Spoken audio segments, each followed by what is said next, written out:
Minggu ini, Persada Jenal berpeluang mengikuti rutin harian warga kerja Yayasan Pembangunan Ekonomi Islam Malaysia atau YAPIM dalam usaha mereka menyantuni golongan yang terkesan akibat pandemik COVID-19, khususnya warga kota yang dikategorikan sebagai kumpulan B40 dan asnaf, menerusi program Food Bank YAPIM 2.0 yang diperkenalkan sejak akhir 2019 lalu.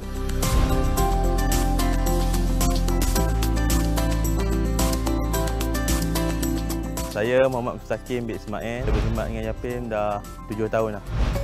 Lazimnya, urusan penghantaran sumbangan barangan keperluan asas bermula awal pagi lagi, manakala lokasinya pula tidak menentu kerana sumbangan yang diberi adalah bersifat bersasar.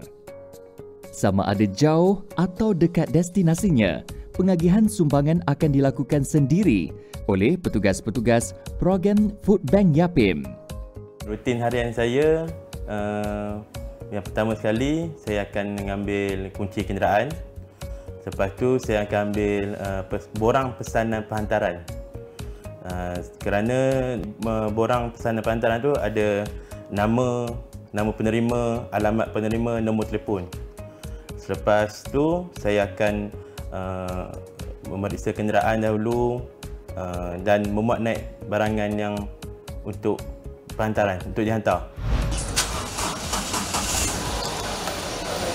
Dengan cara ini, penerima akan lebih selesa dan yakin menerima sumbangan yang disampaikan ke pintu rumah. Program Food Bank YAPIM ni sebenarnya kita mulakan sejak tahun 2019 dan pada September 2019 yang mana kita ingin mewujudkan satu ekosistem di mana kita dapat membantu masyarakat dari aspek kebajikan, terutamanya di kalangan B40, di kalangan asnaf, di kalangan keluarga miskin dan juga mudah miskin. Seperti hari ini, pesanan yang perlu disempurnakan adalah di sekitar Lembah Kelang, bukan sahaja saudara se-Islam tetapi mencakupi hingga ke agama lain. YAPIM Smart adalah pembekal utama yang menyediakan keperluan barangan bagi program Food Bank YAPIM, di mana 70% barangan yang disedekahkan terdiri daripada produk jualan usahawan Muslim. Ini selari dengan misi perjuangan YAPIM untuk membantu membangunkan ekonomi umat Islam di Malaysia. Selain daripada peruntukan yang ada, mereka yang ingin melabur saham akhirat boleh menyalurkan keikhlasan menerusi pakej beli dan sumbang. Setiap dana yang diterima akan disalurkan secara telus kepada mereka yang memerlukan, bukan sahaja di Lembah Kelang tetapi disebar luas ke seluruh negara. Bagi YAPIM, program Food Bank adalah inisiatif yang mampu menjadi pelengkap kepada rantaian keselamatan makanan, khususnya di kalangan golongan mudah terkesan pendapatan, kerana kelangsungan Food Bank secara berterusan, bukannya bersifat bermusim. Food Bank ni kebiasaannya kami akan terima order lah daripada YAPIM sendiri, berapa banyak keperluan, berapa banyak bungkus untuk kita nak bungkuskan dan buat penghantaran. Dan daripada situ baru kita akan buat pembungkusan lah di kami punya lokasi, di gudang kami. Biasanya kami akan normal akan buat pembungkusan tu dalam 200 bungkus untuk sekali. Dan masa pembungkusan tu lah kebiasaannya kami akan buat sehari sebelum penghantaran. So bergantung kepada berapa banyak set yang kami terima lah order tu daripada YAPIM. Hari ini, petugas program Food Bank YAPIM diarahkan untuk menghantar sumbangan di beberapa lokasi yang berbeza. Meskipun masing-masing terpaksa bekerja dan turun padang semasa perintah kawalan pergerakan, namun mereka hanya mampu bertawakal serta yakin Allah akan mempermudahkan urusan mereka dikala pandemik COVID-19 masih lagi menular. Sebagaimana yang disebut oleh Rasulullah SAW daripada hadis riwayat Abi Hurairah radhiyallahu anhu yang bermaksud, sesiapa yang melepaskan saudara mukmin daripada kesusahan di dunia, maka Allah akan melepaskan kesusahannya pada hari kiamat. Itulah kata-kata kunci yang menjadi semangat kepada petugas YAPIM untuk terus menjalankan tanggungjawab meskipun masing-masing faham akan risiko yang mendekati mereka. Ini yang dikatakan niat yang lurus dan hati yang ikhlas semata-mata kerana Allah. Pastinya yang sukar menjadi mudah. Itu yang boleh Pesada Jenal katakan sepanjang kami mengikuti misi pengagihan keperluan makanan program Food Bank Yapim di sekitar Lembah Kelang baru-baru ini. Semasa penghantaran tempoh hari, ada masalah sikit pada bahagian waste kerana rumah penerima tersebut jauh ke dalam pedalaman sedikit. So waste dia macam tak boleh nak trace lah alamat yang betul, yang tepat sekali lah. So terpaksa berjalan jauh, tinggal kenderaan tepi jalan sedikit lah, dalam lebih kurang 500 meter macam tu lah. Kami mula dijentik sayu apabila melihat penerima program Food Bank tidak henti-henti menzahirkan rasa syukur mereka. Ramai di kalangan penerima sumbangan adalah kumpulan B40 yang bergantung rezeki secara harian. Pengalaman yang tak dapat lupakan tu, hantar barang ke kampung orang asli. Laluan dia tu teruk lah. So bukit pun banyak. Dalam on the way tu pun beberapa kali lah engine van ni mati. Mati tu di tengah-tengah bukit tu. Memang mengucap lah. Nilai pengorbanan dan komitmen yang ditunjukkan oleh petugas Yapim amat kami kagumi. Bagi kami, bukan calang-calang orang yang mampu melakukannya. Setiap hari, mereka menyantuni penerima daripada berlainan latar belakang dan budaya. Sisi cerita penerima sedikit sebanyak memberi pengalaman baru kepada petugas untuk memahami liku hidup yang dilalui warga kota.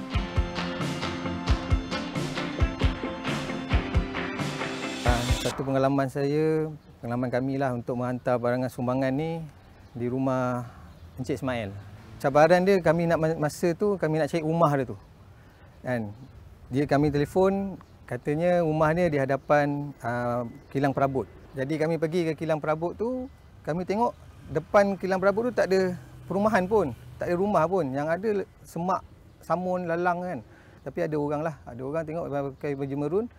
Pakcik tu dengan tongkat dan kudung sebelah kaki lah. Jadi apa yang kami nampak rumah tu sebenarnya kanvas saja. Ditutup dengan kanvas, ada kayu sikit, ada pokok pisang di tepi parit besar lah rumah tu. Satu pengalaman yang orang kata sedih lah bagi saya kan, tengok keadaan macam tu. Masih ada lagi orang yang boleh tinggal dalam keadaan macam tu. Pahit manis yang dikongsi mengajar petugas erti syukur dan seringkali berharap agar ramai lagi yang sudi meringankan beban mereka yang memerlukan. Harapan saya aktiviti macam ni harus diteruskan lagi sebab di luar sana kita tak tahu, masih banyak lagi yang memerlukan. Dan kepada kita yang boleh membantu, teruskan membantu, teruskan menyumbang dengan Yapim untuk supaya kami dapat teruskan lagi membantu orang di luar kan.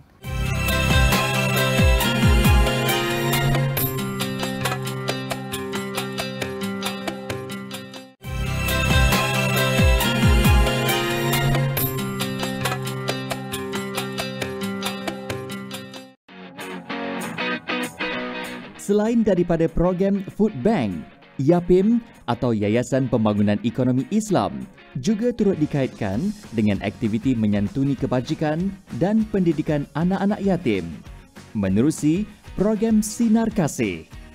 Dengan fokus utama, kanak-kanak yang kehilangan ketua keluarga akibat musibah yang datang tiba-tiba.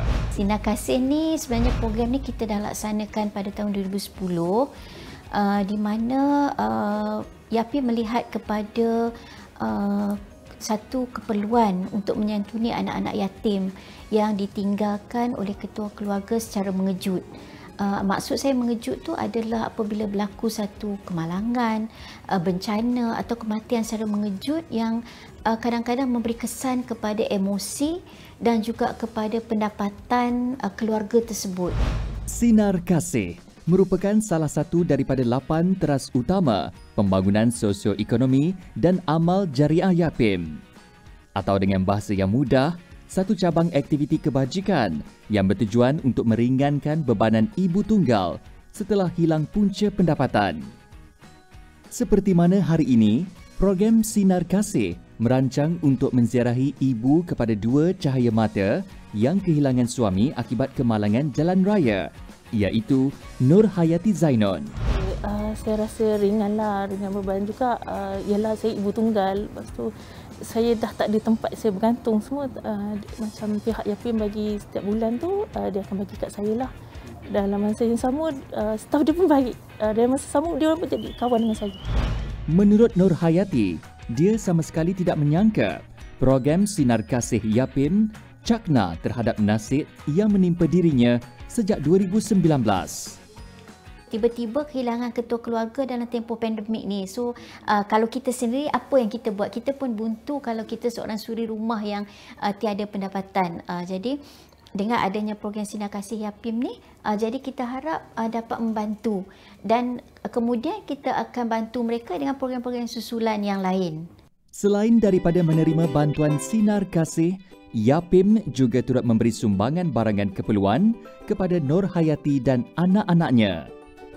Bagi Nur Hayati, simpati dan prihatin Yapim amat bermakna buat dirinya untuk terus bangkit daripada kesedihan yang lalu.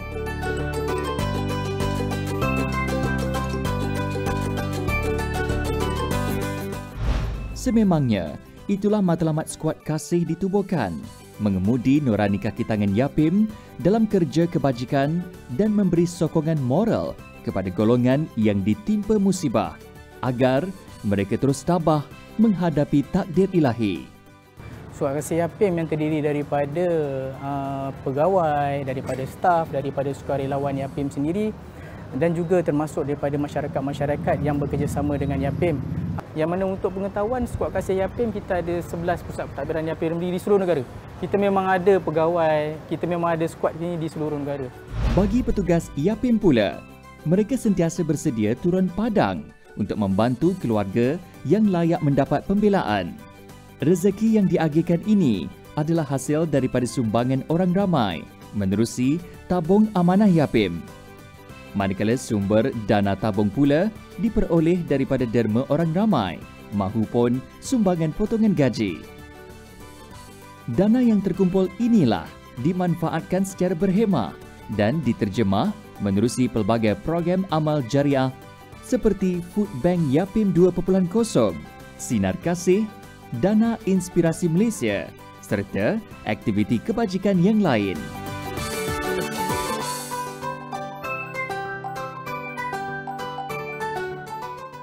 Kita berharap bahawa dengan kehadiran Yapim kepada masyarakat sentiasa dapat menyantuni, dapat meringankan sedikit sebanyak beban, sedikit sebanyak orang kata apa masalah yang dihadapi oleh masyarakat itu sendirilah.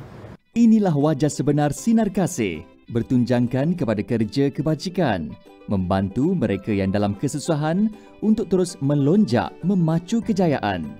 Kerana Yapim yang ditubuhkan pada 20 Julai 1984 mempunyai pengalaman luas dalam kerja kebajikan dan juga pembangunan sosioekonomi serta amal jariah di Malaysia.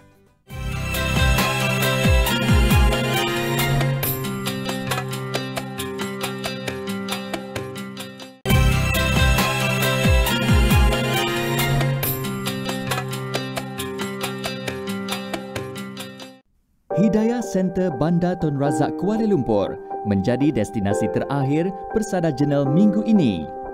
Di sini, kami berpeluang melihat dengan lebih dekat kesungguhan sebuah pertubuhan bukan kerajaan yang ditubuhkan sejak 2005 dalam berusaha untuk menyampaikan Islam dan menyantuni golongan mu'alaf menerusi kelas bimbingan harian. Sekarang kita mempunyai 3 kelas, kelas asas, kelas pertengahan dan kelas lanjutan. Di samping itu juga kita ada kelas ataupun kita buat kelas bimbingan ataupun usrah untuk mereka yang dah habis kelas lanjutan supaya mereka dapat terus menyumbang kepada saudara-saudara baru yang lain.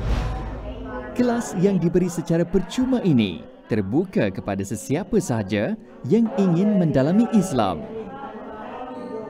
Selain daripada kelas Iqra' dan Al-Quran, Hidayah Center Foundation Cawangan Bandar Tun Razak juga menyediakan bimbingan praktikal solat setiap hari Rabu.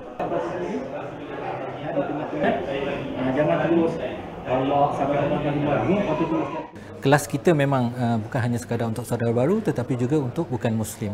So hari ini saja kita dah mempunyai lebih daripada 10 orang non-Muslim. Selain daripada kelas Fardu Ain, kita juga membimbing mereka dari segi solat. Yang baru syahadah kita ajar bagaimana untuk menunaikan solat secara yang betul. Di samping itu, kelas-kelas Iqra', kita mempunyai sukarelawan yang agak ramai yang boleh membimbing satu sama satu. Sebab level mengaji ataupun syahadah mereka tak sama. So ada yang level 1, ada yang level 2. Jadi memerlukan bimbingan secara satu dengan satu. Jadi ini lebih efektif. Alhamdulillah ada yang sudah sampai Quran, ada yang dah masuk tajwid sekali. Setiap peserta yang menyertai kelas bimbingan mu'alaf akan dibimbing oleh tenaga pengajar berpengalaman mengikut fasa pengajian yang ditetapkan sehingga saudara baru dapat memahami, mempelajari dan menghayati cara hidup Islam.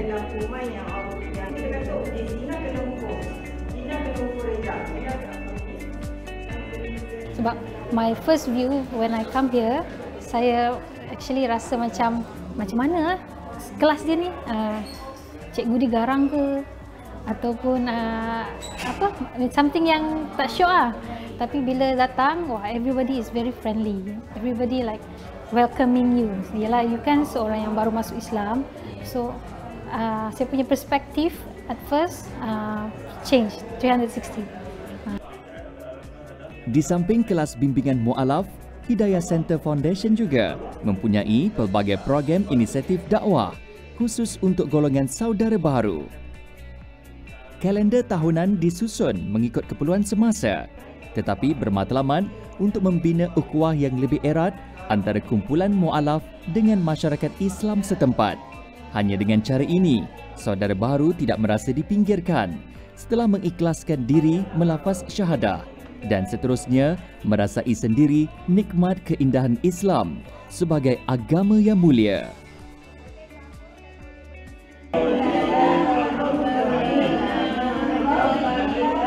Mungkin mereka tak biasa dengan terminologi bahasa Arab. Kalau Quran dengan solat mungkin makhrajnya agak susah. So kita sekarang kena banyak mensabar.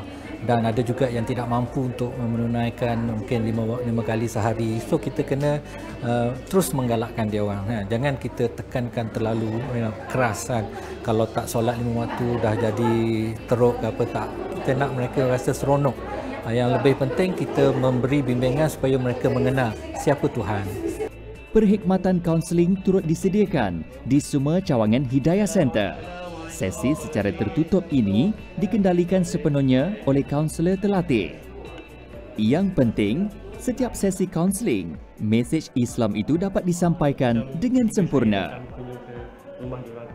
Tak perlu nak suruh samak lah sebab kita tak nak nampak Islam tu menyusah. Mungkin kami bermula 2-3 orang, sekarang dah melebihi 100 orang kan.